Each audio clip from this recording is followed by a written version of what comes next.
रायगडच्या महाडमधील शिवसेना आणि राष्ट्रवादी काँग्रेसमधील राडा प्रकरणात मंत्री गोगावलेंनी मुलगा विकास गोगावलेचा खरंतर जामीन आता मंजूर झालेला आहे।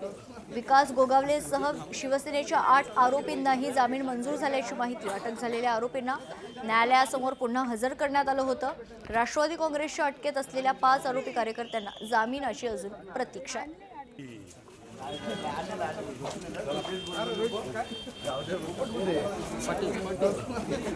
गोगावलेला जामीन मंजूर झालाय। विकास गोगावलेसह शिवसेनेच्या 8 आरोपींनाही जामीन मंजूर झाल्याची माहिती।